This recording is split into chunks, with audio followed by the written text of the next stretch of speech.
for you.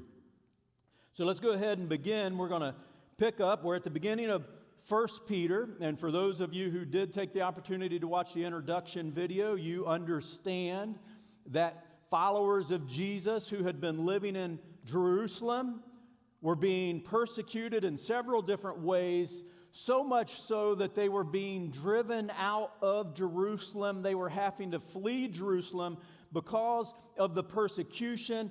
They were being torn away because of their faith in Jesus from everything familiar. Their lives that had been rooted for generations are now being yanked like roots out of the earth. And they're just being scattered everywhere, and their solid reputations that they had built over generations because of their faith in Jesus, now their reputations are shattered and they're scattered. Here in Jerusalem, people are looking at these Christians, these followers of Jesus, with suspicion. And the label Christian marked them as troublemakers in Jerusalem. So identifying as a follower of Jesus automatically labeled you as a troublemaker, and perhaps most painful of all is that for many of them, their family members even turned their backs on them. So we begin 1 Peter with a bunch of Christians who are scattered to different places. They're tired, they're worn down, and their future hope is just a trickle. And now they're miles, literally hundreds of miles in some situations, and months away from home as we begin 1 Peter. And the following scene that I'm going to share with you was being played out around the cities of Pontus, Galatia, Cappadocia, Asia, and Bithynia, where this letter was being circulated because all of these followers of Jesus from Jerusalem were scattered to these places. And this scene played out in all of them as Peter's letter would arrive by courier to their town, by a Christian carrying it to them from town to city to city. They would gather in small, often borrowed houses in candlelight with the shadows flickering on the wall, and outside of those walls, the world for these followers of Jesus was anything but safe. It was anything but secure. The world outside those walls were anything but certain. And then someone rose to their feet holding the letter, the scroll that was sent to them, carried to them, but from the Apostle Peter. And I guarantee you, for these Christians months and miles away from home, this letter, just being there in that room with them in their midst in some way, had to feel a little bit like a friend's reassuring hand laying on their shoulder, just seeing that letter in the room with them. And someone would begin to read, and Peter's words written on that page would begin filling this room of Christians miles and months from home, scattered because of persecution. Verse 3, all praise to God. And they would continue reading, the Father, our Lord Jesus Christ, it is by His great mercy that we have been born again, because God raised Jesus Christ from the dead. Now we live with great expectation. The reader's voice is gentle, but the hope that it carried with them for those Christians in that room, man, the hope stirred their weary hearts. Verse 4, and we have a priceless inheritance, an inheritance that is kept in heaven for you, pure and undefiled, beyond the reach of change and decay. Think about this inheritance. For these scattered believers who had lived in Jerusalem for generations, inheritance was the land, the home, the vineyards, the olive groves, that for generations their ancestors had built up this inheritance. They had tended to these olive groves and these vineyards and these homes and these farms. They had tended to them and they had passed them down to the next generation with care. That was their inheritance, and now it's all gone. It's left behind when they had to scatter for their own safety.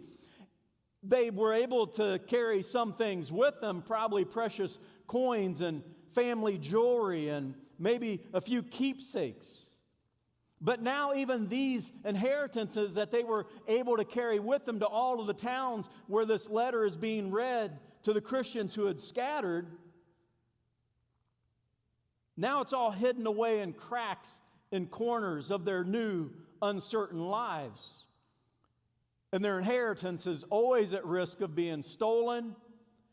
It's always at risk of being eroded by time. And it's not just any inheritance that this verse is talking about there in bold on the screen. It was theirs.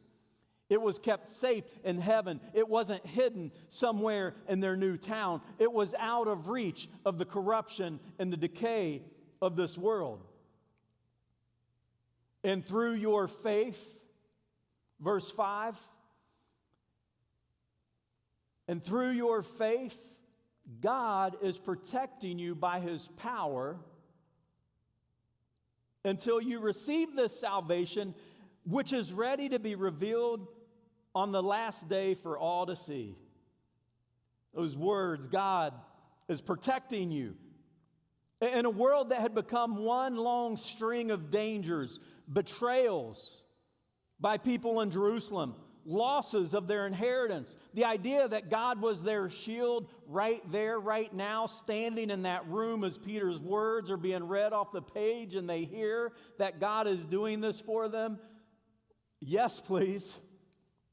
And Peter was reminding them that the most important thing, their salvation, was being actively guarded by God right now Himself. Despite everything they had lost, they were already holding on to an eternal hope, a future that was theirs no matter what. And now we come to this beautiful passage of verse 6 and 7 that I've been living with for the last month. Remember, they're in a room. Peter's letter is in their hand being read to them. They've been scattered. They're months. And I believe it was Bithynia that was literally like 26 days travel on foot from their homeland.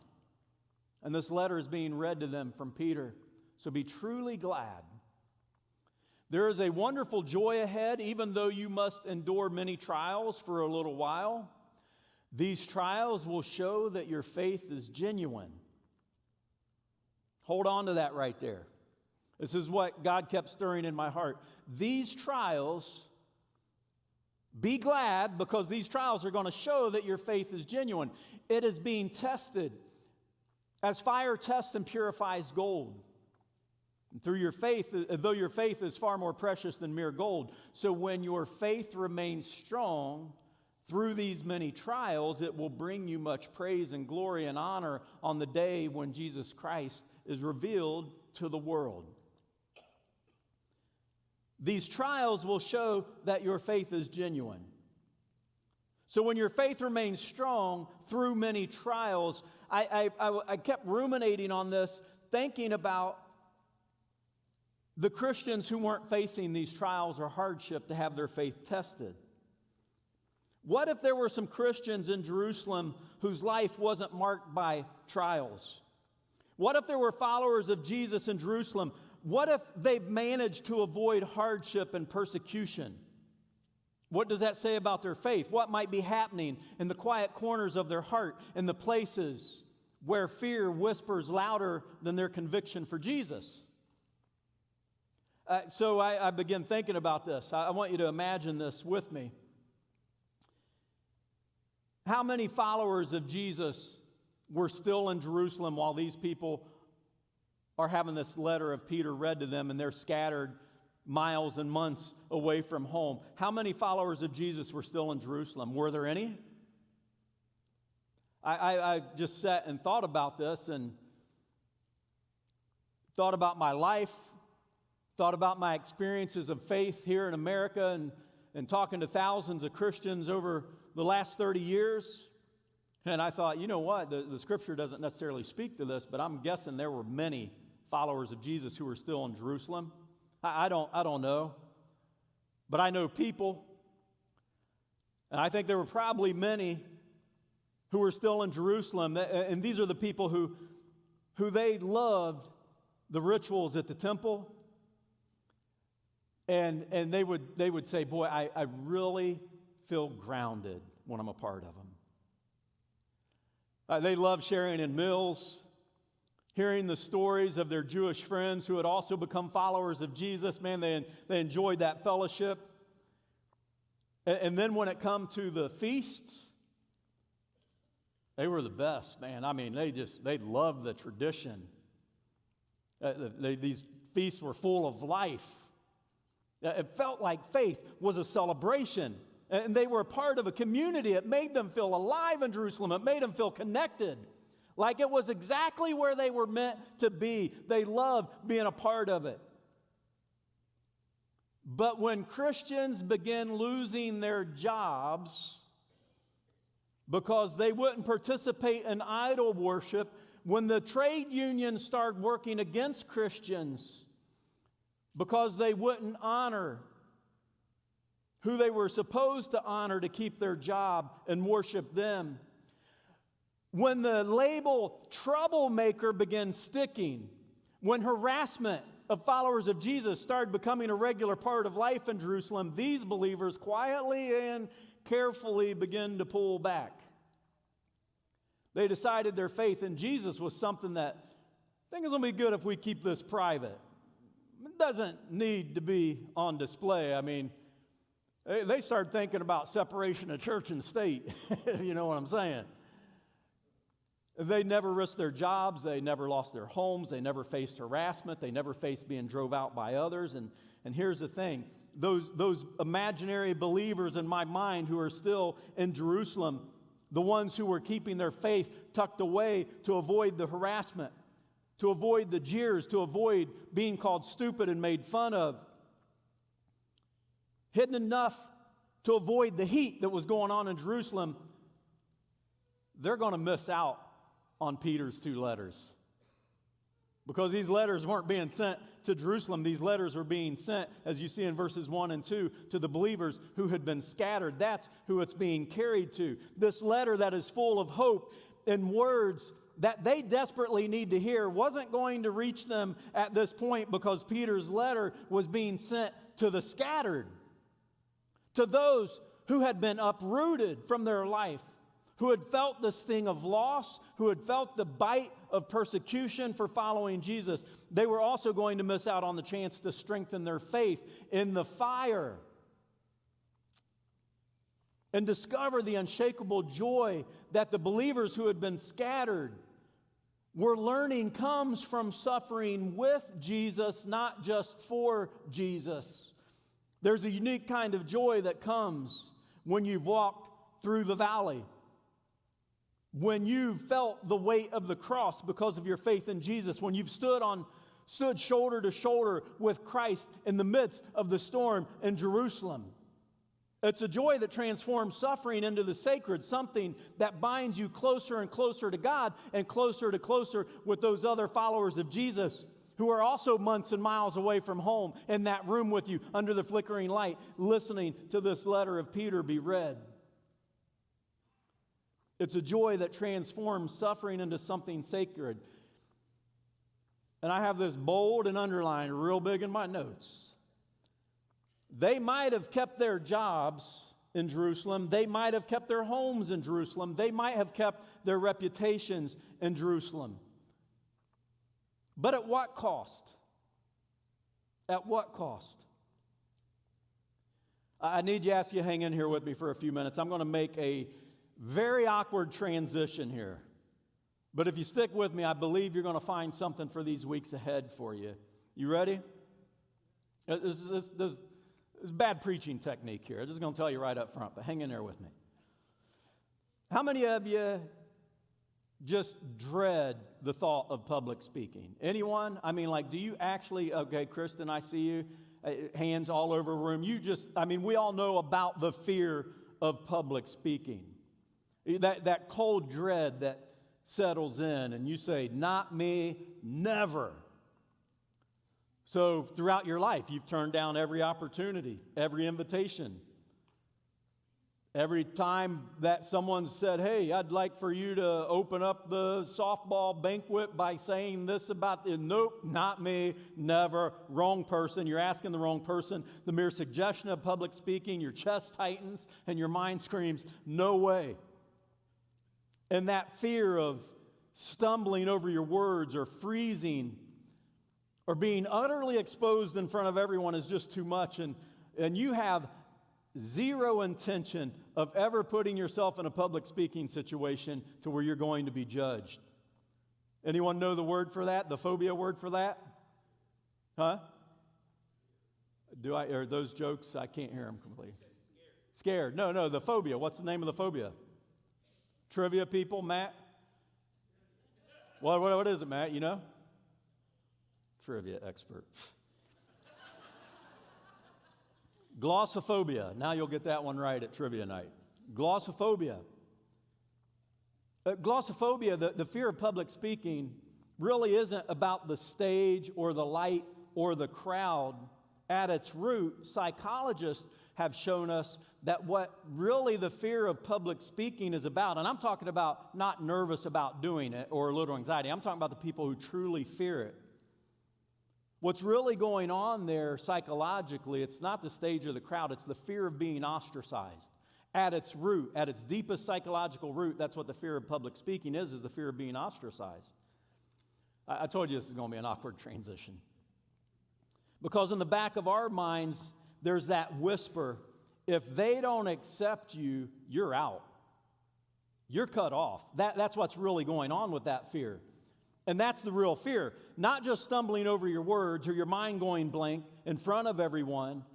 The fear is that something you do or say while you're speaking is going to cause you to be pushed to the margins of that group, to be disconnected from the group to whom you're speaking, to be isolated. The fear of public speaking is really the fear of being shut out of the social group to whom you're speaking that you care about, and you don't want to do anything that's going to cause you to be pushed out of that group. And that's where that deep-rooted fear comes from. Do you see where I'm going with this? If you never take the opportunity to speak publicly, you're never going to have to deal with the fear of doing so. In the same way, the less committed cultural followers of Jesus that I'm imagining in first century Jerusalem were never going to be at risk of facing trials due to following Jesus. Their faith wasn't strong enough to risk the backlash, the harassment, the isolation, the being ostracized from the people who are important to them in Jerusalem. Like you with public speaking, they're never going to do it. Are you starting to connect the dots? Okay, you're not. I got it. You don't see where I'm taking us with this. Not quite. Okay, let's see if I can get us there with some very direct questions, and these are questions for you directly, everyone, even those sitting behind the walls back there. These questions are for you. Do you really need the message of 1st and 2nd Peter? I mean, need it. Are you in a place in your life you need these letters? Or is reading them and hearing 6 sermons on them just the opportunity for you to nod along celebrating doctrines that you already believe in and hold on to and be like, oh yes, it was great that all those other people got to hear these 6 messages on 1st and 2nd Peter? Do you need them? All that talk in 1st and 2nd Peter about harassment and job loss and getting booted from the social circle at work or at school, does that even come close to home at all for you? Let me get more specific. Did your life and faith over the last month look more like the followers of Jesus who were able to stay in Jerusalem, comfortable with their home and their job, never forced to flee? Over the last month, did your faith resemble that more? Or what we hope, what we're shooting for? Or do you find yourself more in step with the followers of Jesus who were scattered throughout Asia Minor? Those who were in those rooms, those houses, thirsty for Peter's written words to fall on their ears, thirsty for it. People who knew what it meant to be ostracized because of their faith in Jesus. People who knew what it meant to stand on the outside of Rome's popular and political culture, clinging to the hope that those two letters was carrying for them? Oh, we want to be the ones who identify with those scattered believers to whom Peter is writing. Why?